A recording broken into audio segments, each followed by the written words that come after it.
بسم اللہ الرحمن الرحیم الحمدللہ رب العالمین والصلاة والسلام علی سید الانبیاء والمرسلین۔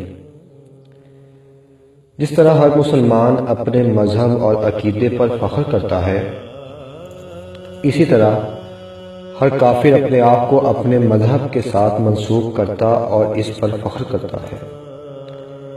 ایک ہندو خود کو ہندو کہتا ہے، ایک سکھ خود کو سکھ کہتا ہے، ایک عیسائی خود کو عیسائی کہلوانا پسند کرتا ہے، ایک پارسی خود کو پارسی اور ایک یہودی خود کو یہودی کہتا ہے، جبکہ قادیانی بجائے اپنے آپ کو قادیانی کہلوانے کے خود کو مسلمان کہتا ہے، اور بھولے والے مسلمانوں کو اپنے مکر و فریب میں پھنسانے کے لیے یہ دلیل پیش کرتا ہے کہ ہم ایک خدا، ایک رسول اور ایک کتاب پر ایمان رکھتے ہیں۔ ہمارا کلمہ لا الہ الا اللہ محمد رسول اللہ ہے، ہمارا قبلہ خانہ کعبہ ہے، ہم اپنی عبادت گاہ کو مسجد کہتے ہیں اور دن میں 5 نمازیں ادا کرتے ہیں، زکوٰۃ دیتے، حج ادا کرتے، داڑھی رکھتے اور امامے پہنتے ہیں، الغرض تمام اسلامی شعار کو ویسے ہی ادا کرتے ہیں جیسے ایک مسلم ادا کرتا ہے۔ پھر ہم پر کفر کا فتویٰ کیوں لگایا جاتا ہے اور پاکستان کے آئین اور قانون کی روح سے ہمیں غیر مسلم کیوں کہا جاتا ہے؟ اپنے فرسودہ دلائل اور اپنے ظاہری لبادے سے یہ بھولے والے مسلمانوں کو متاثر کرنے کی ہر ممکن کوشش کرتے ہیں، لیکن کبھی اس بات کا اظہار نہیں کرتے کہ یہ مرزا غلام قادیانی کو آخری نبی مانتے ہیں۔ کبھی اس بات کا مسلمانوں کے سامنے اظہار نہیں کرتے کہ ہم لوگ مرزا قادیانی کی کہی ہوئی باتوں کو احادیث اور اس کے خیالات کو وحی الہی قرار دیتے ہیں۔ کبھی مسلمانوں پر یہ ظاہر نہیں کرتے کہ مرزا غلام قادیانی نے اپنی لکھی ہوئی کتابوں میں رب تعالیٰ، حضور نبی اکرم صلی اللہ علیہ وآلہ وسلم، انبیاء کرام، اہل بیت اطہار اور صحابہ کرام کی کھلی گستاخی کی ہے۔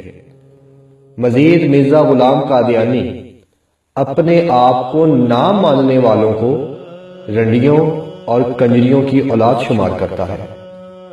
چنانچہ مرزا قادیانی اور اس کے باطل عقائد پر ایمان لانے والا شخص کیسے مسلمان ہو سکتا ہے؟ اور ایسا شخص اگر بھیس بدل کر مسلمانوں کی صفوں میں آ گھستا ہے تو کیا ہم اسے مسلمان تسلیم کر لیں گے؟ ہرگز نہیں۔ ایک نہایت ہی خوبصورت واقعہ سے میں اس کی مزید وضاحت چاہوں گا۔ کیا وہ پاکستان سے قبل ہندوستان پر جب کفار کی حکومت تھی، پنجاب کے کسی شہر کی مسجد میں ایک بڑے ہی نیک، پارسا اور صالح امام مسجد تھے۔ گویا رنگ جس سے سرخی جھلکتی تھی اور وہ عرب سے تشریف لائے ہوئے تھے۔ اپنی زندگی کے 40 سال اسی مسجد میں گزارے، نمازوں کی امامت کروائی، جمعے پڑھائے، نکاح پڑھائے، جنازے پڑھائے اور ہزاروں بچوں کو قرآن پاک کی تعلیم سے آراستہ کیا۔ لوگوں کو دینی مسائل بھی بتاتے رہے۔ لوگ ان پر فریفتہ تھے اور ان کے ہر حکم کو بجا لانا اپنے لیے بہت بڑی سعادت سمجھتے تھے۔ ایک جمعہ کے خطبہ میں اس بزرگ نے کہا کہ اب میں بہت بوڑھا ہو گیا ہوں، کمزوری اور نکاہت بڑھتی جا رہی ہے، اب میں اپنے گھر عرب واپس جانا چاہتا ہوں۔ مسجد میں چیخو پکار شروع ہو گئی۔ لوگ بچوں کی طرح سسک کر رونے لگے۔ انہوں نے اس بزرگ کے پاؤں پکڑ لیے اور فریاد کی کہ خدایا آپ نہ جائیے، آپ کے غم فراق میں ہم مر جائیں گے، آپ ہمارے مائی باپ ہیں، ہم آپ کو اپنے ماں باپ کی طرح سنبھالیں گے۔ لیکن وہ بزرگ نہ مانے۔ آخر روانگی کا دن آ گیا۔ پورا علاقہ سوگ میں ڈوبا ہوا تھا، ہر آنکھ وہ نم تھی۔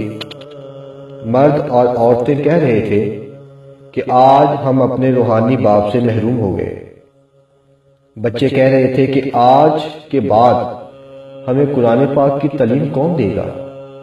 سب رو رہے تھے، گریہ زاری کر رہے تھے۔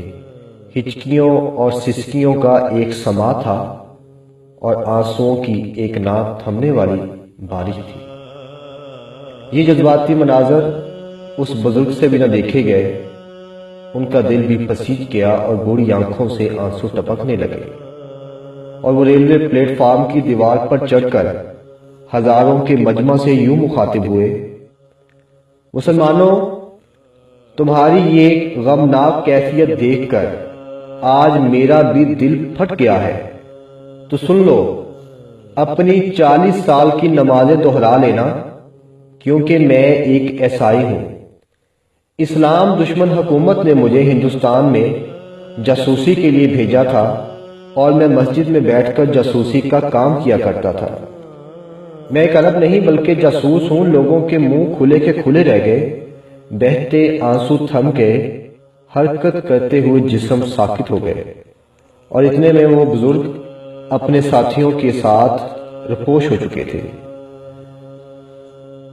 اس بزرگ کی طرح قادیانی بھی اپنے آپ کو مسلمان کہتا ہے، کیونکہ بین الاقوامی اسلام دشمن طاقتوں نے اسے مسلمان کا لبادہ پہنا کر مسلمانوں کی صفوں میں داخل کر دیا ہے، تاکہ وہ مسلمانوں کے معاشرے میں گھل مل جائیں، ان کے رسم و رواج کو اپنا لیں اور ان کی شناخت بھی اسلامی ہو جائے، تاکہ وہ ایک مسلمان معاشرے میں سکون کے ساتھ رہ کر مرزا غلام قادیانی مسلمانوں کی جاسوسی کر سکے، اسلام کے نام پر اسلام میں تخریب کر سکے، اسلام کے نام پر اپنی کفریہ تبلیغ کر سکے، اسلام کے نام پر لوگوں کو مرتد کر سکے، اسلام کے دائرہ میں رہتے ہوئے مسلمانوں کو رنگ، نسل، زبان اور علاقہ کے نام پر دست و گریبان کرا سکے، ایک مسلمان کے کلیدی عہدوں پر قبضہ کر سکے اور ملک کے راز باہر منتقل کر سکے، این جی اوز بنا کر غریبوں کے ایمانوں کو ذبح کر سکے،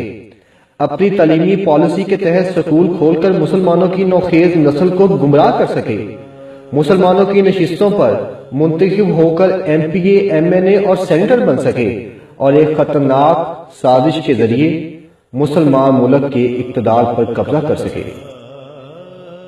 نپولین بوناپارٹ نے کہا تھا کہ دشمن کی 50,000 فوج پر اپنی فوج کا ایک جاسوس بھاری ہوتا ہے، اور مرزا غلام قادیانی وہی جاسوس ہے جو ایک مسلمان کا روپ دھار کر مسلمانوں کا قتل عام کروانے میں اس نے کوئی کسر نہیں چھوڑی، جو اپنے چہرے پہ داڑھی سجا کر مسلمانوں کو فرقہ واریت کے نام پر دست و گریبان کرواتا رہا، جو سر پر امامہ اور ٹوپی پہنے اپنے کفریہ عقائد کی تبلیغ کرتا رہا، اور آج اس کے ماننے والے اس کو نبی مانتے ہوئے اس کے کفریہ عقائد کی تبلیغ کرتے ہیں، اور مسلمانوں کو اپنے علاوہ رنڈیوں اور کنجریوں کی اولاد شمار کرتے ہیں۔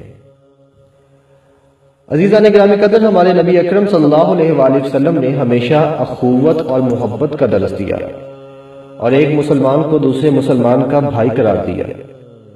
لہٰذا ایک مسلمان ہونے کے ناطے، ایک محب وطن ہونے کے ناطے میرا، آپ کا اور ہم سب کا یہ اولین فرض ہے کہ فرقہ واریت کی آڑ میں ایک دوسرے سے لڑنے جھگڑنے کی بجائے ہم اپنے مذہب اور ملک کی سلامتی کے لیے اپنی صفوں میں چھپے ہوئے ان جاسوس قادیانیوں کو بے نقاب کر کے دشمن کی ہر سازش کو ناکام بنا دیں۔ وما علینا الا البلاغ المبین۔